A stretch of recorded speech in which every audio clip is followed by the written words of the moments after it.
Yo, Hey, so do we have a VOD? And before we even go into the VOD, let's talk about what's been going on since our last session. What have you been doing?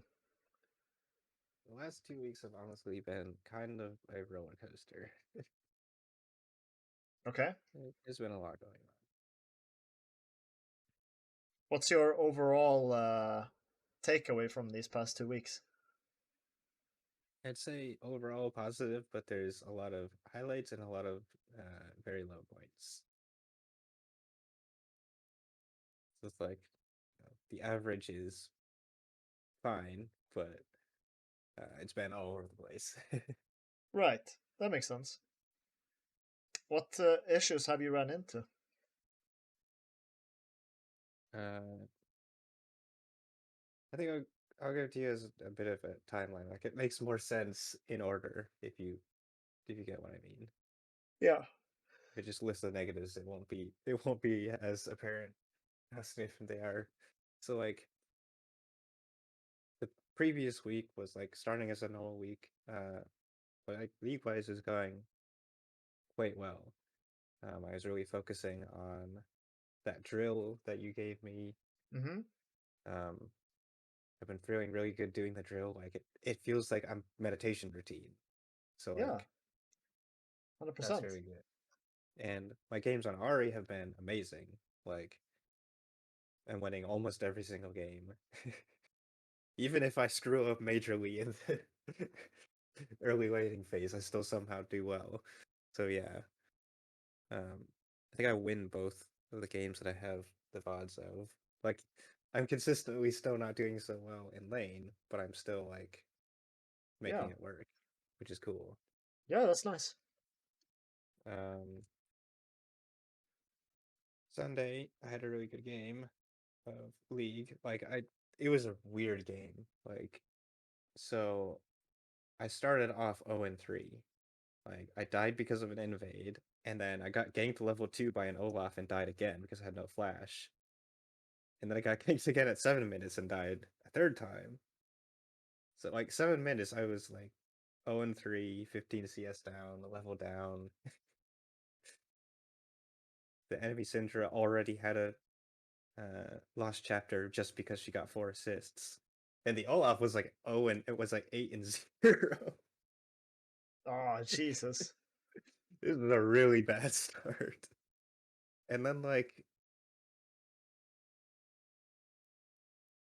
I basically held on until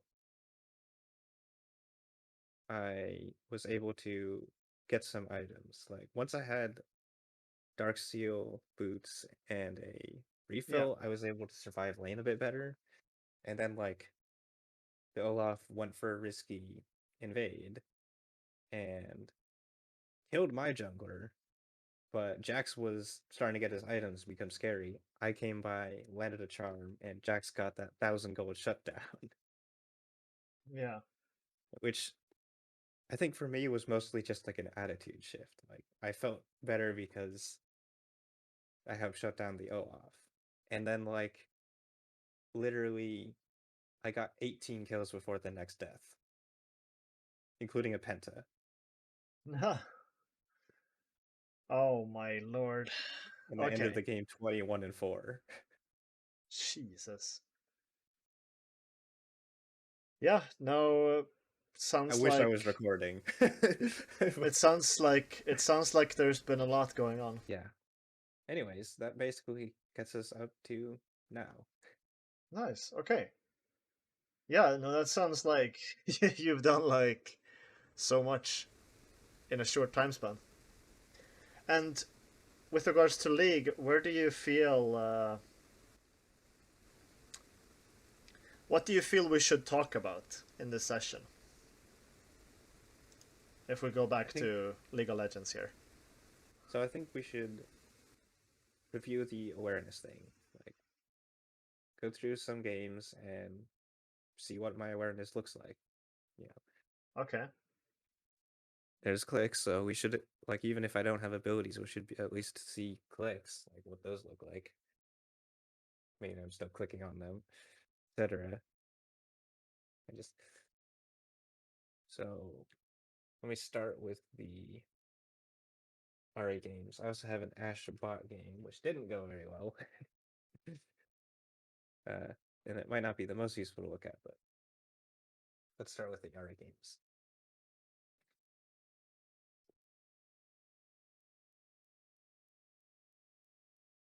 Okay.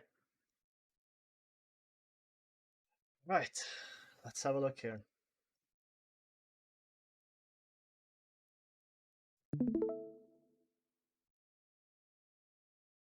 It has been feeling good though. Yes. Um, like I know it's not perfect, but Oh, what? what? Oh, wait, this is still not high enough quality. Okay, what about 1080p? Turn it up. There you go. I mean, a bit better, but still, I think maybe... Okay, now. Now I can see clearly. And also, it's like, because I'm streaming, it also... Because I'm downscaling it for you, I'm downscaling to 720p, I'm streaming 720p, it also gets even worse. So if I'm on 720p, Yes. it's like 360 for you. It's potato. It's potato, right? This was good. Yeah, here you're standing to the side. And since we are working on stage 2 awareness, we're mainly going to look at a few things. We're going to look at, were you able to, first of all, make sure to focus on the correct minion in a given instance. So if we recap again, the minions that we care about are the ones that are the lowest in both waves. Yep. And we can tell that this minion right here is a bit lower than the other ones.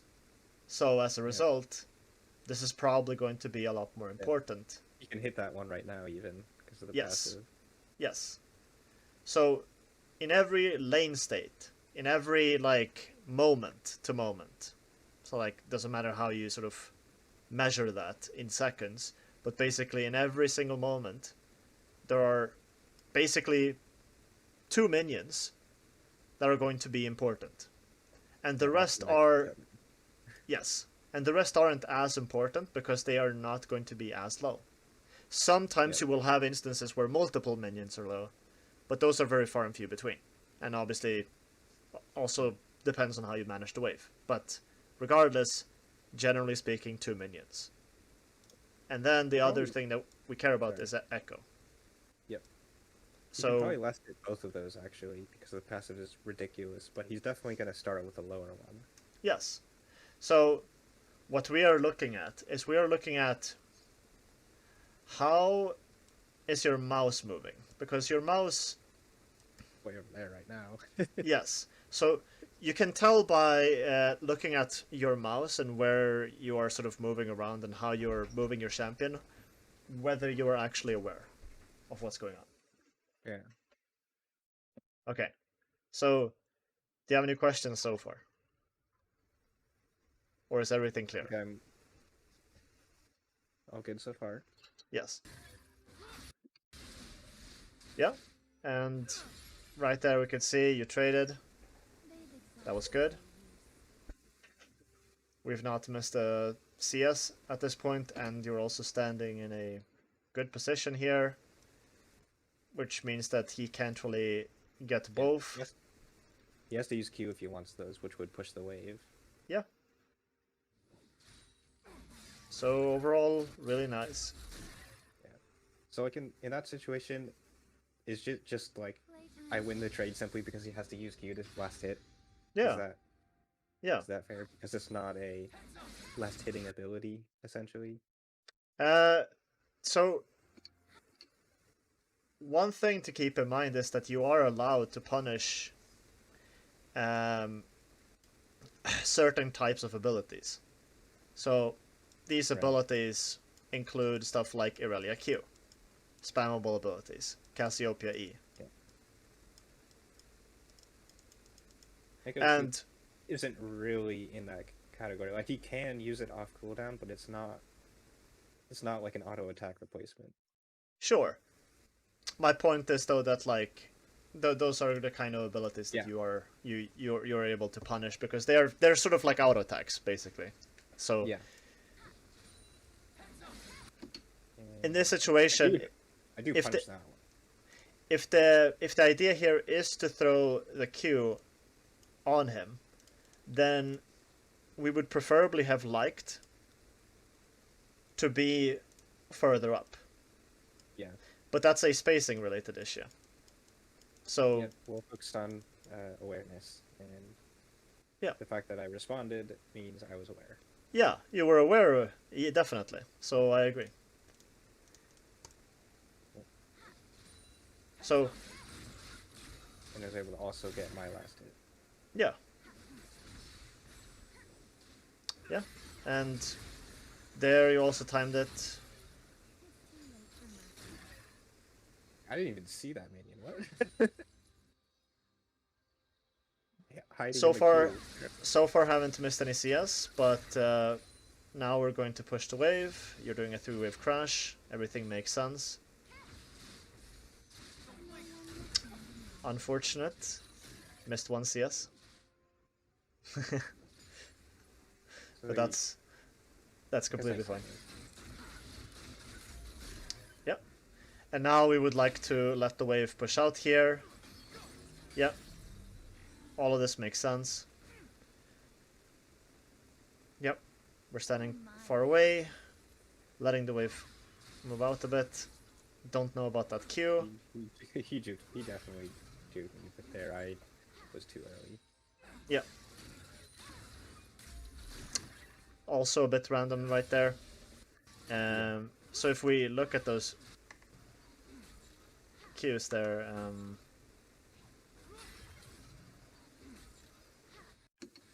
Yeah, I have a habit of, like, especially if I get into a sort of rhythm with my opponent, I'll start anticipating yeah, them doing stuff instead of waiting for them to actually do it, yeah, which is a bad habit because then yeah, if they change things up, I'll be like, I have no idea. yeah. So I would say right there is like an example where you anticipate. Yeah, I think he's gonna try to last hit those, but because he hasn't actually walked up and wound up his auto attack, he just walks away. Yeah. Yeah, this is also random. Though actually, I think I mean, it's partly, fine if the intent was to thin the wave, then I can understand it. I don't But think it was, but it would make sense to do here, considering the wave state.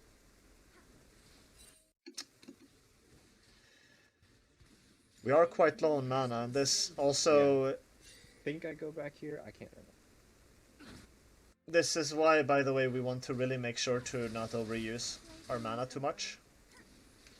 So as much as possible, if we can, we want to generally conserve mana. The way we do that is we reserve certain abilities. So for example, your E is a very costly ability. Costs the same amount as your Q, roughly, but it doesn't really provide as much damage. Right. And generally speaking, you want to ideally have enough mana so you can at any moment sort of recall if you need to. Yeah, there I was. It took me a long time to finish the wave. I was only able to get away with it because I think Echo went bot. Yeah. I would say one thing that, more of a side note than anything, if you want to increase your mana but you don't have a lot of gold to spend, a Fairy Charm can actually be a worthwhile investment because Fairy Charm sells for a pretty decent chunk of the actual cost of the item. So you don't actually lose that much on buying it. It's really cheap. Yeah. And it provides... And, like, every item, 7%. So, yeah. Yeah. So it can be a sort of bridge that you can use to then get towards Lost Chapter. So when you don't have a lot of mana regen, you can buy a Fairy Charm. Yeah, it's really difficult before I get the last chapter. Ari does not have the best mana efficiency.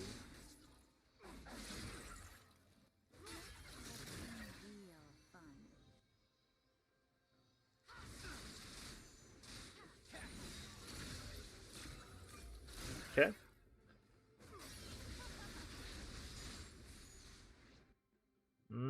We're spending quite a lot of mana here. Yeah, yeah. Yep.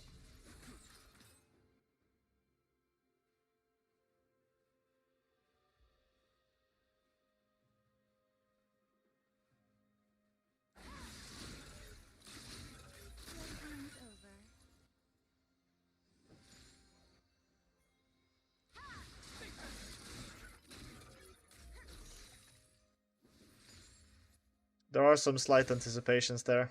Okay, Like I that don't know one, what for that example. was. I Yeah. don't know what that was. That was dumb. So Okay. definitely, I would say the biggest issue, like looking at the entirety of your stage 2. So all of stage 2 for you, I would definitely say it's the RNG slash anticipatory traits. So Yeah. the traits that are either not timed, or you are anticipating that they're going to throw the auto. So like, you are technically timing it, but you're doing it way before. So definitely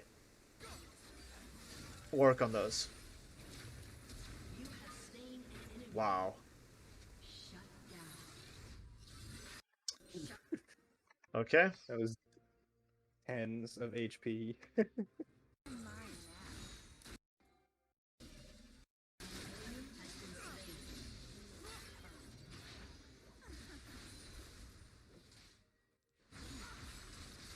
Unfortunate.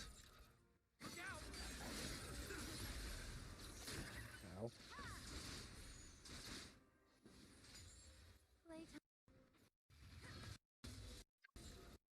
So RNG slash anticipation. I would also say to some degree also how you manage your mana. Yeah, I'm very low in mana a lot. Yeah. But I would say, honestly, when I think about it, the mana is actually because of the fact that you are going for RNG trades. Because if you didn't go for all those, randomly timed E's and whatnot, then you wouldn't have spent as many abilities and you would have reserved them for better opportunities. So actually, when I think about it, the issue of your mana comes from the fact that you are RNG trading. Okay, that wasn't even. That was just a panic R. That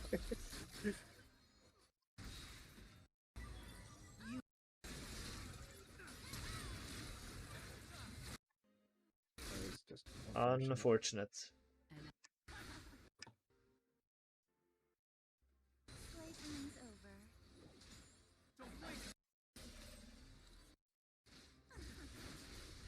Out of lane things.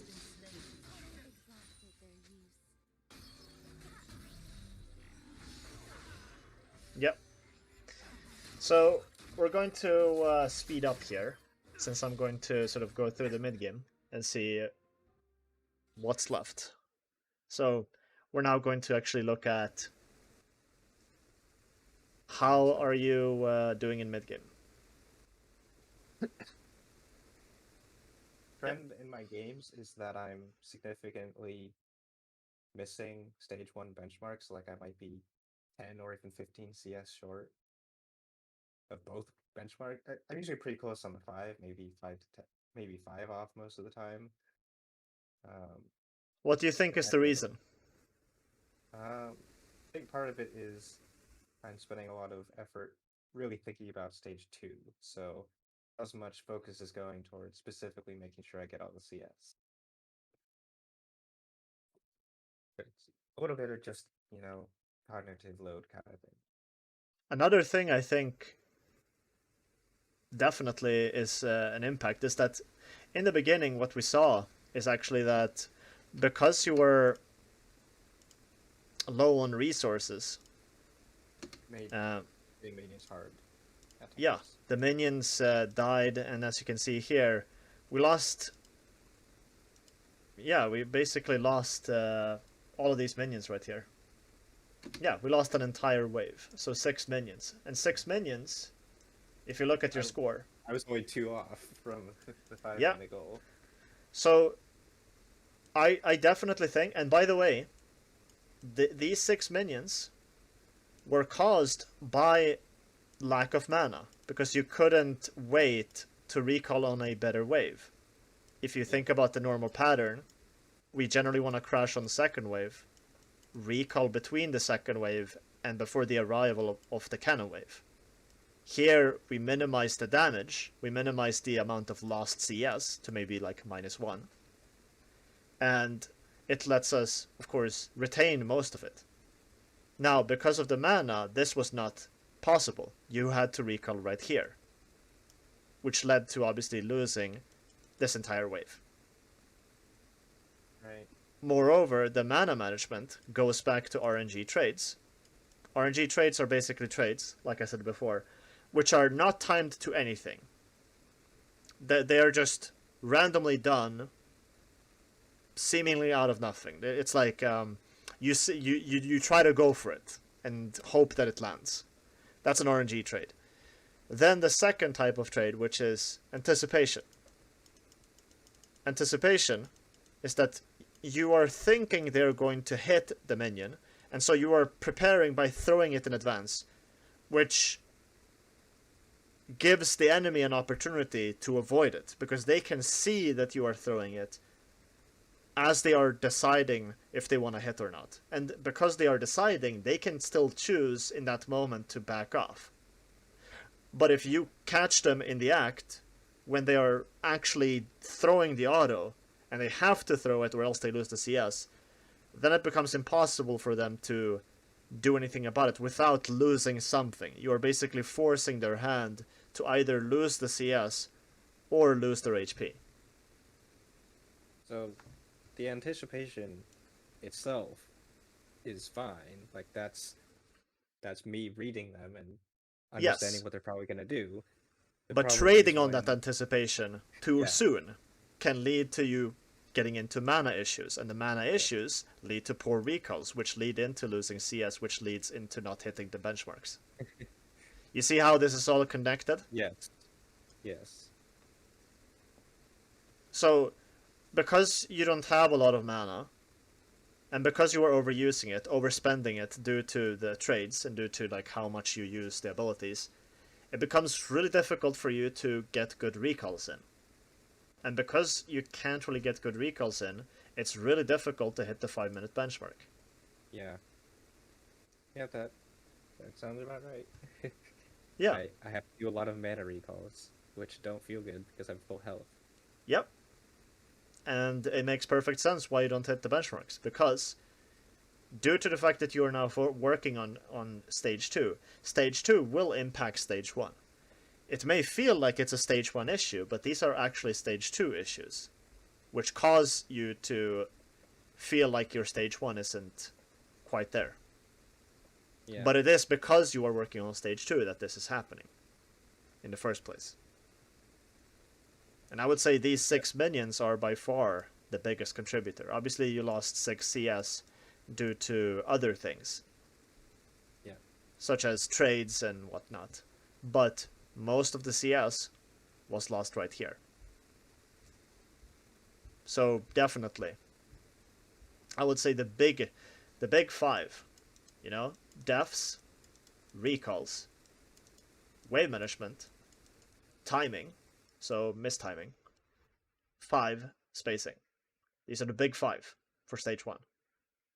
In this case, for stage 1, your recalling is what's hindering you. But the recalling isn't because of something inherent with stage 1, it's because of stage 2 related issues. Yeah. So that's where all this comes from. That's the diagnosis. Okay. So if you work on making sure you don't RNG trade and you don't anticipate and act on the anticipation, you can definitely read them and be aware that they are like stepping up. That's a good thing.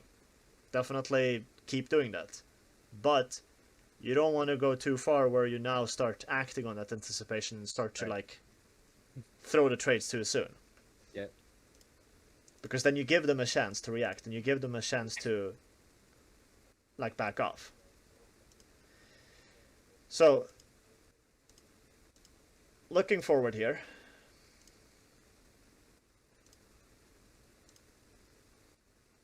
we're still doing fine. Haven't died that much this game, and we're joining skirmishes here. That's really nice. Yeah, 8 trucks. Aatrox things.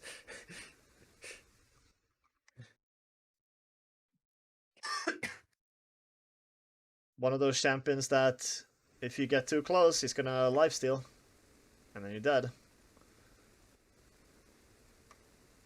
Isn't this a kill? Like a double kill. If you do, if you ult across the wall E, W, Q, I would say this is a kill.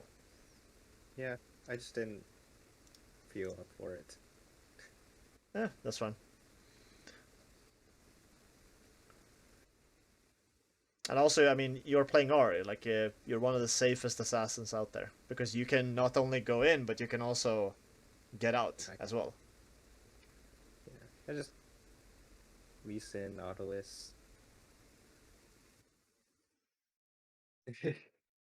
Wasn't very comfortable with it. Sure. So,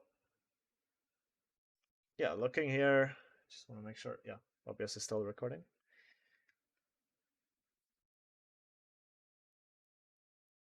Yeah, now we're just pushing.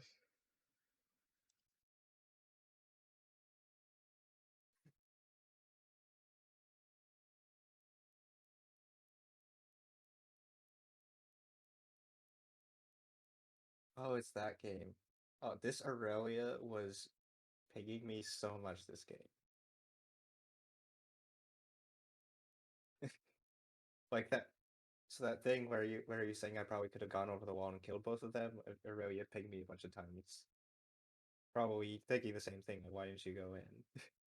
Yeah. So that was kind But of annoying. but at the same time, I think it's a good thing that we are definitely not like overcommitting to things. Yeah. Although you are like obviously sometimes you could go in, but I think it's good to build a habit of playing a bit, playing safely, so you learn what that is like before you then actually start actively going for things. Yeah. With that possible double kill, I mean, my presence there still stopped them from doing the Rift Herald. Yeah. And that was more important than me getting those kills, is them not being able to get Rift. So, like, I didn't have to do anything to get benefit. So why Another risk thing, my life? another thing I would like to say is that use stage 2 even during fights. So like going back here,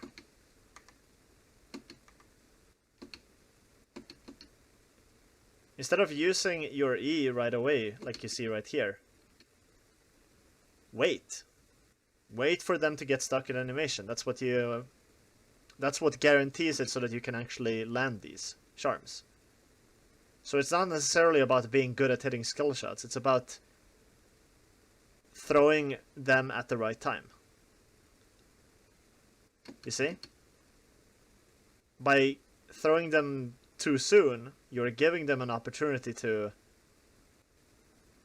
simply just walk around it or dodge it.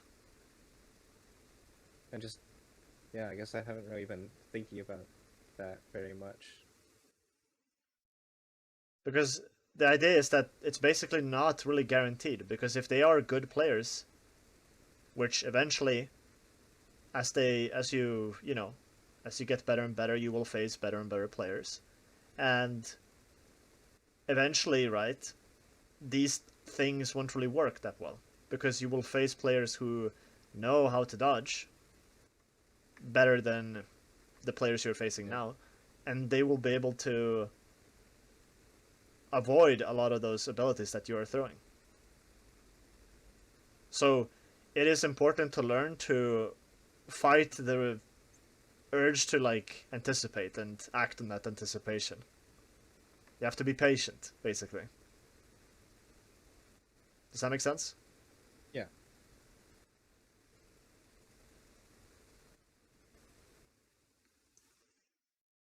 So everything that we learn in the stages model isn't just applicable to the lane, it's also applicable to the rest of the game as well.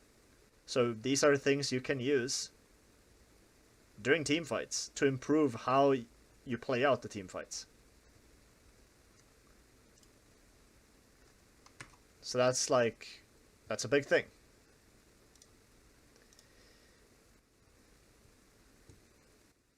So now if we look here, let's have a look.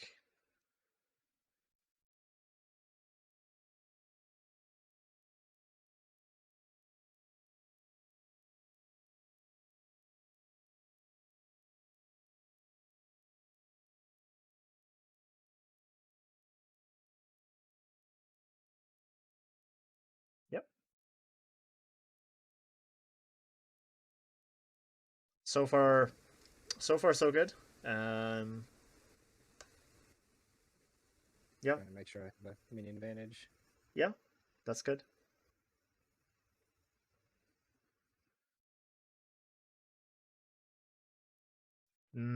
Yeah, Too late, but I think we could say the awareness was fine there. yeah.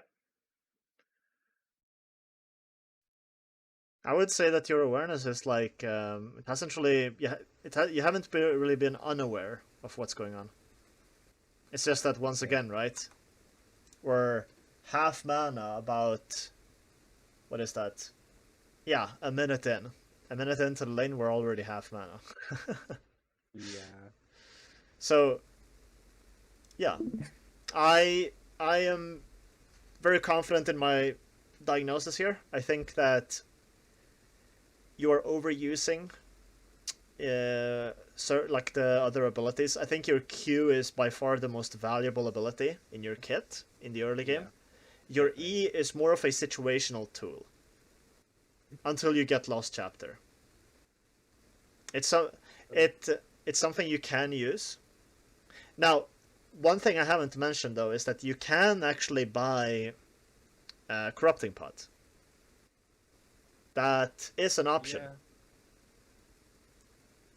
And what I do want to say though is that it is not um, corrupting potion. You get a lot It's of help. yeah yeah you definitely like you get a lot more regen from it than if you buy So two it's potions. kind of abusable in that sense. Yes, so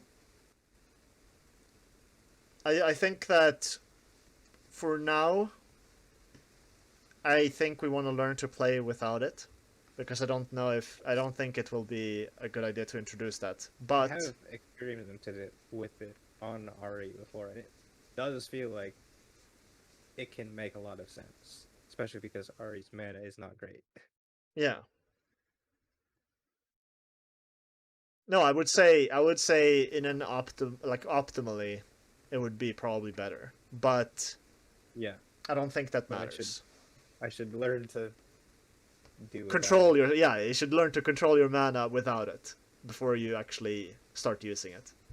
so that when I start using it, it's an advantage, not a crutch. Right. I Because if I'm agree. still spamming abilities, I'm still gonna run out of mana. Yes. And then I won't have corrupting pots for health. Yeah, you would be using them just for the mana, which is not very efficient.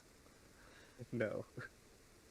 So, in any case, um, yeah, general takeaway from this is that the way you trade will impact how much control you have over the lane, which also impacts how much how many good recalls you can actually get. And depending on how good of a recall you are getting, you are going to either lose less or more CS in the process. So if you go for a good recall, you're probably going to lose less CS, but if you go for a bad recall, that can result in you losing quite a bit of CS, potentially. And that can result in you then not hitting the benchmarks as a result, and it isn't necessarily because your stage 1 is bad, it's because due to working on stage 2, you are still going through sort of learning this, when to actually do the trade. Does that make sense?